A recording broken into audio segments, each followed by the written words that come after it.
ये कहानी है एक ऐसे आदमी की जो अपने घर पर रहकर अपने ऑफिस का कुछ ज़रूरी काम करना चाहता था।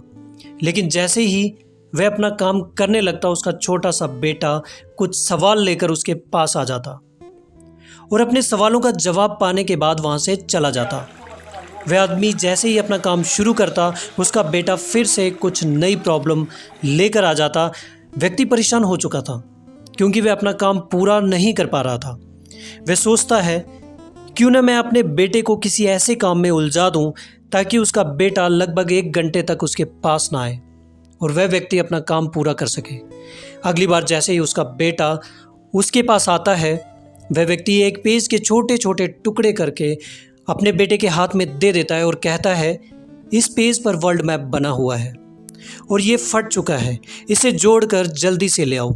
वह व्यक्ति सोचता है कि अब उसका बेटा उसको डिस्टर्ब नहीं करेगा क्योंकि ये उसके लिए बहुत ही मुश्किल काम होगा और वह आराम से अपना काम ख़त्म कर पाएगा।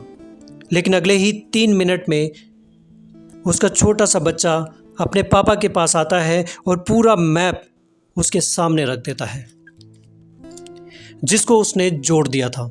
वह व्यक्ति ये देखकर बहुत ही हैरान हो जाता है कि कैसे उसने वर्ल्ड मैप के पेज को सही से जोड़ दिया।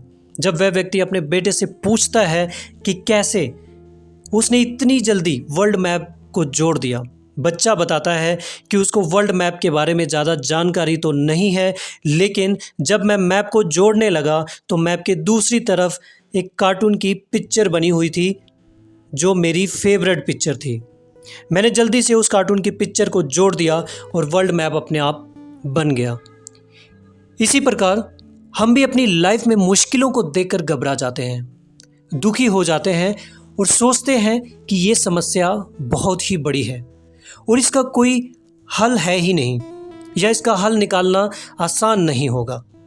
लेकिन हर समस्या का एक दूसरा पहलू भी होता है और ये उतना ही आसान होता है जैसे उस बच्चे का कार्टून की पिक्चर को जोड़ देना, ना कि वर्ल्ड मैप को जोड़ने का प्रयास करते रहना। इसी प्रकार हमारी लाइफ में भी जितनी भी जो भी प्रॉब्लम या समस्याएं आती हैं, उनका हमेशा दूसरा पहलू भी होता है और हमें उस दूसरे पहलू को ढूंढने का प्रयास जरूर करना चाहिए जिससे हमारी समस्या जल्दी से सुलझ जाए। नमस्कार।